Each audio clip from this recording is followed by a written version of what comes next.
Perkenalkan, kami dari kelompok 2 akan mempresentasikan rasio keuangan dari PT Indofood. Kami beranggotakan yang pertama Hasna Inayatul Azizah, yang kedua Niken Rahayu Lestari, yang ketiga Muhammad Jamaluddin, yang keempat Rival Maulana Miftah, dan yang kelima Fahmi Muharram. Materi yang pertama akan dibawakan langsung oleh saya sendiri, Rival Maulana Miftah, yaitu PT Indofood Sukses Makmur Tbk merupakan produsen berbagai jenis makanan dan minuman yang bermarkas di Jakarta, Indonesia. Perusahaan ini didirikan pada tanggal 14 Agustus 1990 oleh Sudono Salim dengan nama PT Panganjaya Inti Kusuma, yang pada tanggal 5 Februari 1994 menjadi Indofood Sukses Makmur. Perusahaan ini mengekspor bahan makanannya hingga Australia, Asia, dan Eropa. Oke, selanjutnya perkenalkan, nama saya Hasna Inayatul Azizah. Laporan keuangan merupakan catatan informasi keuangan suatu perusahaan, termasuk semua transaksi yang terjadi dalam bisnis pada suatu periode tertentu. Pencatatan ini digunakan untuk menggambarkan kinerja perusahaan. Selanjutnya ada fungsi laporan keuangan. Fungsi laporan keuangan adalah untuk menganalisis kinerja perusahaan sehingga bisa membuat prediksi tentang arah masa depan perusahaan tersebut. Laporan keuangan juga akan diberikan kepada investor yang nantinya menentukan apakah investor tertarik untuk menanam modal di perusahaan tersebut atau tidak. Selanjutnya ada rasio keuangan. Rasio keuangan merupakan alat analisis keuangan perusahaan untuk menilai kinerja suatu perusahaan berdasarkan perbandingan data keuangan yang terdapat pada pos laporan keuangan. Rasio keuangan memiliki fungsi-fungsi penting, yaitu sebagai berikut. 1. Mengetahui optimalisasi keuangan. 2. Melihat efektivitas manajemen operasional. 3. Melihat optimalisasi penggunaan aktiva. 4. Melihat tingkat kesehatan keuangan dalam perusahaan. 5. Acuan dalam menganalisa kemampuan perusahaan untuk berkembang. Oke, untuk perhitungan ratio selanjutnya akan dilanjutkan oleh saya, Muhammad Jamaluddin. Liquidity ratio yang pertama ada A, current ratio, yaitu perbandingan antara aktiva lancar dan utang lancar. Seperti dilihat di tahun 2020 current rasionya sebesar 226% dan di tahun 2021 sebesar 180%. Ini menunjukkan bahwa di tahun 2020 kemampuan perusahaan untuk menghadapi utang jangka pendeknya lebih mumpuni dibandingkan tahun 2021. Yang kedua ada B, quick ratio atau acid test ratio, yaitu perbandingan dari aktiva lancar dikurangi inventory lalu dibagi dengan utang lancar. Dilihat di tahun 2020 quick ratio-nya sebesar 178 dan di tahun 2021 sebesar 149. Ini menunjukkan di mana tahun 2020 kemampuan perusahaan lebih baik dibanding 2021. Yang ketiga yang C, cash ratio, yaitu perbandingan dari kas dibagi utang lancar. Di tahun 2020 sebesar 104% dan di tahun 2021 sebesar 108%. Ini menunjukkan kemampuan kas perusahaan di tahun 2020 lebih baik untuk membayar hutang dibanding tahun 2021. Ada activity ratio, yang pertama ada A, total asset turnover, yaitu penjualan dibagi total aset. Di tahun 2020 total asset turnover sebesar 45% dan di tahun 2021 sebesar 48%. Ini menunjukkan di tahun 2021 efisiensi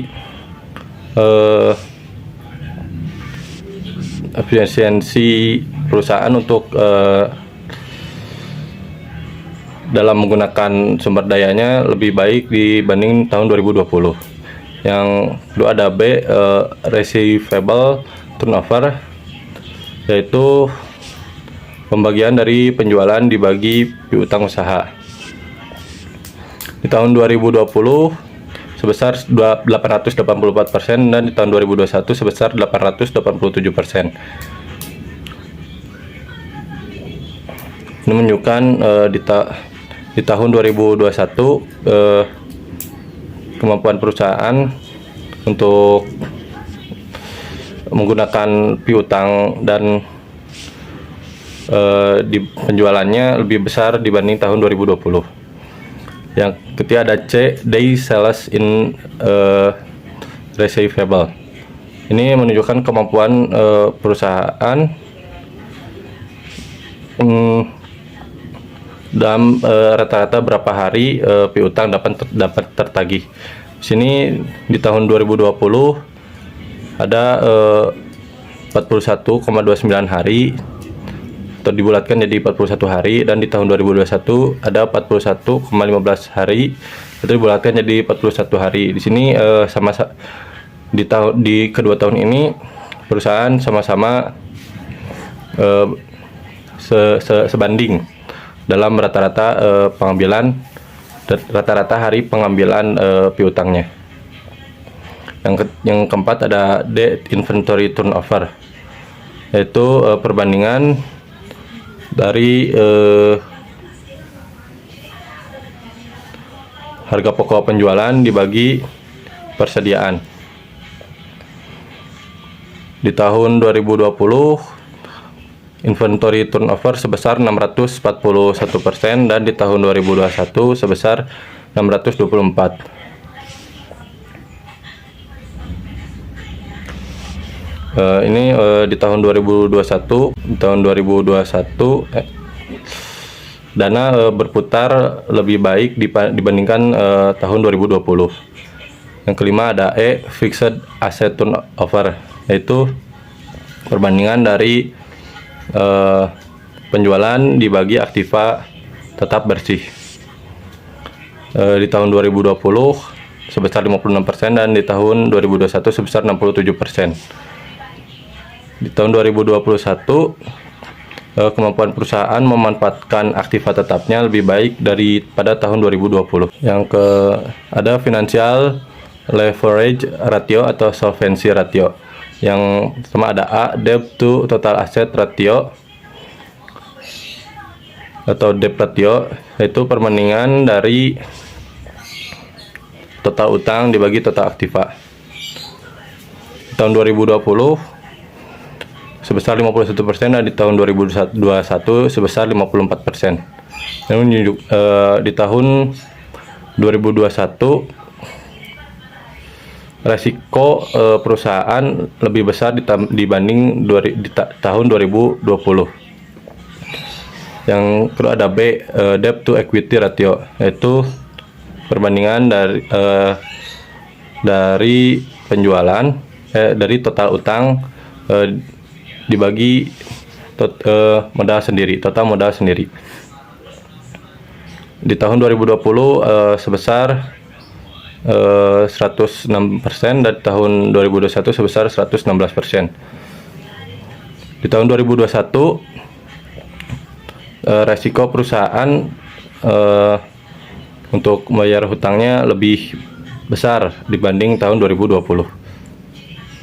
Yang selanjutnya ada profitability ratio. Pertama ada A, gross profit margin, yaitu laba kotor penjualan dibagi penjualan. Di tahun 2020 sebesar 37% dan tahun 2021 sebesar 36%.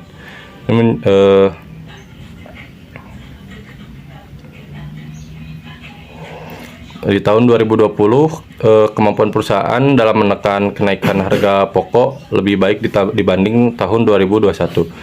Selanjutnya kedua net profit margin, yaitu laba setelah pajak dibagi penjualan. Di tahun 2020 sebesar 16% di tahun 2021 sebesar 14%.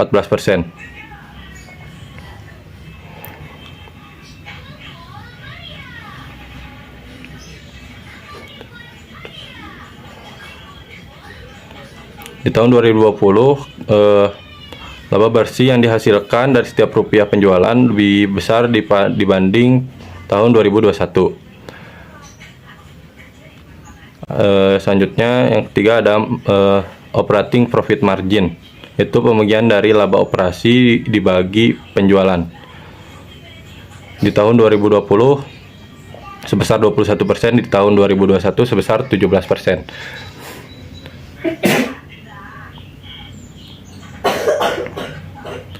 Di kemampuan perusahaan menghasilkan laba operasi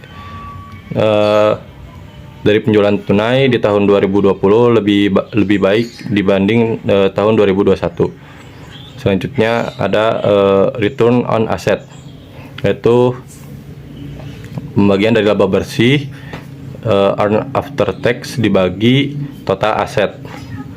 Di tahun 2020 sebesar 7% dan di tahun 2021 sebesar 6%.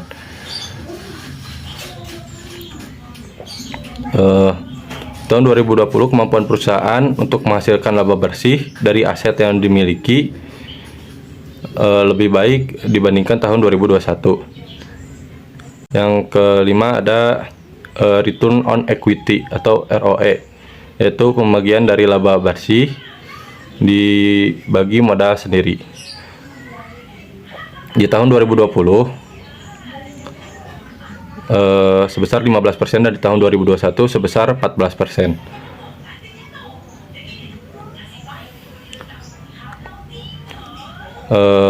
Posisi pemilik perusahaan di tahun 2020 lebih kuat dibandingkan tahun 2021.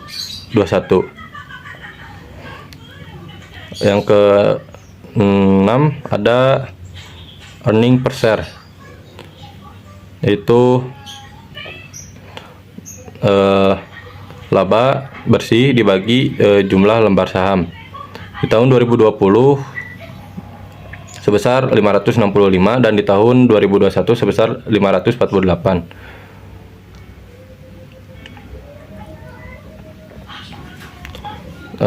Jumlah laba yang diterima bagi setiap lembar saham di tahun 2020 lebih besar dibandingkan tahun 2021. Mungkin sekian dari saya. Selanjutnya akan dilanjutkan oleh rekan saya. Terima kasih. Nama saya Nika Rahayu Lestari.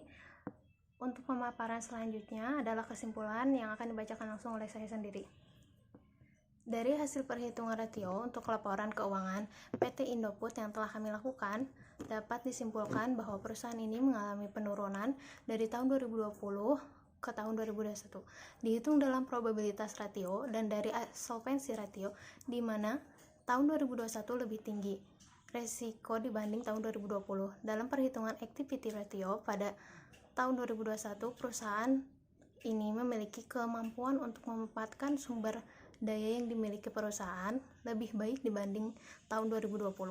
Dan dalam hitungan liquidity ratio di perusahaan ini pada tahun 2020 lebih unggul dalam kemampuannya untuk memenuhi kewajiban finansial dibandingkan tahun 2021. Bahwa laporan keuangan menunjukkan bagaimana keuangan perusahaan tersebut di suatu periode. Perhitungan rasio dari laporan keuangan menunjukkan apakah keuangan perusahaan itu dari tahun ke tahun mengalami perubahan ke arah yang lebih baik atau tidak. Terima kasih.